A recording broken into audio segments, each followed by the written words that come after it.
योगी ने जो असली गुंडा था वो ठिकाने लगाए थे। असली गुंडा मतलब कौन थे?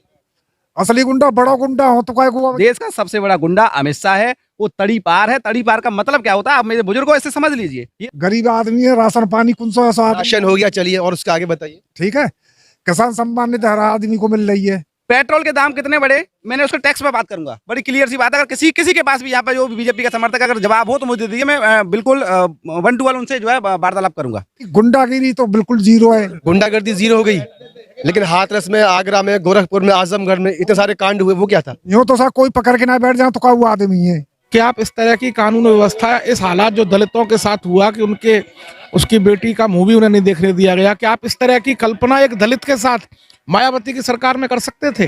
क्या ये जुमलेबाजी नहीं है? अगर इनको नमक देना है, इनको दाल देनी है या इनको आटा देना है सरकारी, तो ये लगातार 5 साल दें। ये 3 महीने क्यों दिया जा रहा है? हमको खरीदा जा रहा है क्या? क्या बीजेपी सरकार हमको खरीदने का काम कर रही है कि भाई हम तुम्हें 3 महीने दे रहे हैं, तुम हमें वोट दो? क्या मायावती ने वो सामाजिक चेतना, वो जन चेतना समाज में जागृत की कि नहीं की? अगर आज सब दलितों के वोटों के लिए आगे पीछे उनके चक्कर लगा रहे हैं, तो क्या इसमें मायावती का, वो सामाजिक क्रांति का, मान्यवर काशीराम का कोई योगदान नहीं है? यमुना एक्सप्रेस वे, क्या इस बात से कोई नकार सकता है यमुना एक्सप्रेस वे मायावती सरकार की देन नहीं है? तो जो पत्नी अपने पति से 2 बात नहीं कर पाई, आखिर क्या कारण है वो पत्नी आज जेल में है?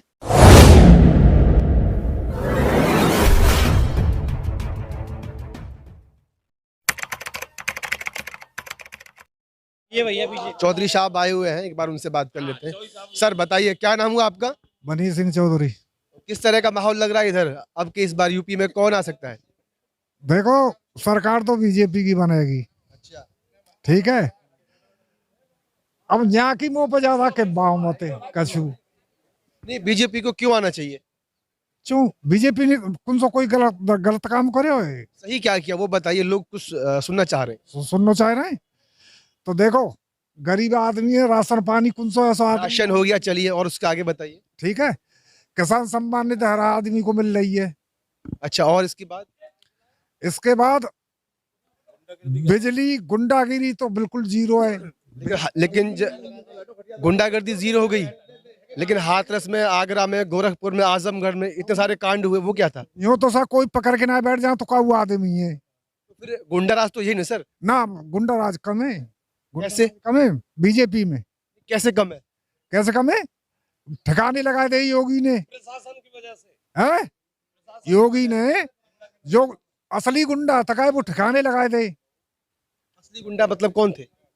असली गुंडा बड़ा गुंडा हो तो काय को जे ना है कि मैं जा कुर्सी की चोरी कर ले जाऊं, मैं कोई गुंडा ना हूं। तो गुंडा तो वो है जो बिल्कुल बैंक के स्वाप कर ले जाए, वो कर दें, वो कर दें और तुम्हें कर दें। आपके हिसाब से है कि गुंडाराज खत्म हो गया योगी सरकार में? हाँ। अच्छा, हाँ। चलिए सर, आपका क्या मानना है? ताऊ जी कह रहे हैं कि योगी सरकार में जो गुंडा राज है वो खत्म हो गया है। देखिए, एक बात कहना चाहता हूं मैं, there is no doubt in it कि मायावती सरकार जो सबसे बेस्ट सरकार चलाने में सफल रही, इसमें बहन कुमारी मायावती जी का मुकाबला तो है ही नहीं। अब रही बात, हमारे अभी ताऊ जी कह रहे थे कि गुंडा राज खत्म हो गया। मुझे एक बात बताओ कि सब देश का सबसे बड़ा गुंडा कौन है? अमित शाह, जिसको तड़ी पार का जो टैग दे दिया गया सरकार के द्वारा दे जरा दिया एक बार ताऊ जी को एक बार बता दीजिए, उनको शायद वो थोड़ा टेलीविजन देखते नहीं है, उतनी जानकारी नहीं है उनको कि अमित शाह जी कौन है। एक बार उनको जरा बता भी दीजिए। मैं एक बार फिर बता देता हूँ, देश का सबसे बड़ा गुंडा अमित शाह है। वो तड़ी पार है। तड़ी पार का मतलब क्या होता है आप मेरे बुजुर्गों इससे समझ लीजिए। ये तो ऐसा नहीं कि टैग मैंने दे दिया है तो मैं इसलिए जो अमित शाह को जो है अमित शाह के खिलाफ बोल रहा हूँ। और एक बात, आपने कहा फ्री राशन देने के लिए, पेट्रोल के दाम कितने बढ़े, मैंने उसके टैक्स पे बात करूंगा। बड़ी क्लियर सी बात है। अगर किसी किसी के पास भी यहाँ पे जो बीजेपी का समर्थक अगर जवाब हो तो मुझे दीजिए, मैं बिल्कुल 1 to 1 उनसे जो है वार्तालाप करूंगा। पेट्रोल की स्थिति क्या है, डीजल की स्थिति क्या है और आपके सिलेंडर की स्थिति क्या है? अगर इसका टैक्स बढ़ा के अगर वो तुम्हें वो 5 रुपए की 10 रुपए की थैली नमक के रूप में अगर आपको दे दी गई है तो सरकार ने क्या एहसान किया है क्या? कि उन्होंने क्या अपने घर से दिया है क्या? किसी राजनेता ने अपने घर से दिया है? मुझे ये बताइए कि स्थिति क्या है, महंगाई कितनी चरम सीमा पर है। अगर वही तुम्हें रिटर्न दे रहा है, अब इसमें तो इन्होंने सरकार ने हमको ठगा है। ठगा कैसे है? टैक्स हम पे लगाया और उसको अपना नाम करके दे रहे हैं कि हम दे रहे हैं। टैक्स तो हमसे गया। आप एक बात बताओ, ये जो नमक की पैकेट है, अच्छा एक और बात, क्या ये जुमलेबाजी नहीं है? अगर इनको नमक देना है, इनको दाल देनी है या इनको आटा देना है सरकारी, तो ये लगातार 5 साल दें। ये 3 महीने क्यों दिया जा रहा है? हमको खरीदा जा रहा है क्या? क्या बीजेपी सरकार हमको खरीदने का काम कर रही है कि भाई हम तुम्हें 3 महीने दे रहे हैं, तुम हमें वोट दो? तो 3 महीने हमारा और अगर उन्होंने 2 साल तक दिया है तो कोई एहसान नहीं किया। देश में कोरोना की स्थिति थी, कोरोना की स्थिति में संसार की जितनी भी सरकारें हैं उन्होंने सबने पैसा खर्च किया और इससे ज्यादा पैसा खर्च किया है। ताऊ जी वो कह रहे हैं कि सारा जो है ना टैक्स जो है वो जनता से वसूला और जनता के पैसे को अपनी योजना बना करके जनता में दे दिया। तेल चरम सीमा पे जे बात हकीकत है। मैं इस ताऊ भी लग रहा है मेरे को वहीं पे आ गई। हाँ? ना ना ना अच्छा, पूछो, पेट्रोल हमनो कब 50-60 रुपया लीटर खरीदते हैं हम कांग्रेसी सरकार हम। आज भैया 100 से ज्यादा है गई एक बार। आपने फिर महंगाई पे सवाल क्यों नहीं किया? आपने तो बहुत ज्यादा तारीफें कर दी सरकार की। ना ना ना देखो जो काम करे को मैंने काम बताए। मैं बीजेपी को आदमी ना हूँ, न मेरे को वोट दो न दूंगो, दिया भी नहीं है ना देंगे, न दूंगो। ये भी बात। एक जयन दूंगो, बसवाए दे बाइले, सफाई दे बाइले, लोको दले दे बाइले, को दे बाइले। चलिए साहब जी का कुछ मानना है, जी बताइए। बाबा ने बात की कानून व्यवस्था की। हाथरस में एक दलित की लड़की को पुलिस की मौजूदगी में प्रशासन ने जबरन जलाया। वो कौन सी कानून व्यवस्था है? क्या आप इस तरह की कानून व्यवस्था या इस हालात जो दलितों के साथ हुआ कि उसकी बेटी का मूवी उन्हें नहीं देखने दिया गया, क्या आप इस तरह की कल्पना एक दलित के साथ मायावती की सरकार में कर सकते थे? मायावती ने कुछ किया या नहीं किया, लेकिन मायावती ने एक दलित समाज को आत्मसम्मान दिया। मायावती ने सामाजिक चेतना जागृत की।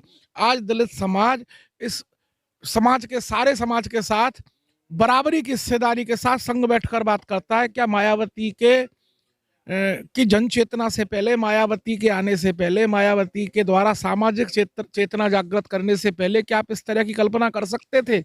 क्या इस बात में कोई झूठ है कि उनके साथ अछूतों जैसा व्यवहार नहीं किया जाता था? झूठ हो तो बताओ। क्या मायावती ने वो सामाजिक चेतना, वो जन चेतना समाज में जागृत की कि नहीं की? अगर आज सब दलितों के वोटों के लिए आगे पीछे उनके चक्कर लगा रहे हैं, तो क्या इसमें मायावती का, वो सामाजिक क्रांति का, मान्यवर काशीराम का कोई योगदान नहीं है? आपको नहीं लगता योगदान है? जी। अगर उन्हें राजनीति में और समाज में एक स्थान दिया है सारे दलित समाज को, तो वो बहन कुमारी मायावती की देन है। दूसरी बात रही विकास की, और विकास में भी हम बात करते हैं पश्चिमी उत्तर प्रदेश की, और उसमें भी माट विधानसभा क्षेत्र की। आज हमारा यमुना एक्सप्रेसवे, क्या इस बात से कोई नकार सकता है? यमुना एक्सप्रेसवे मायावती सरकार की देन नहीं है।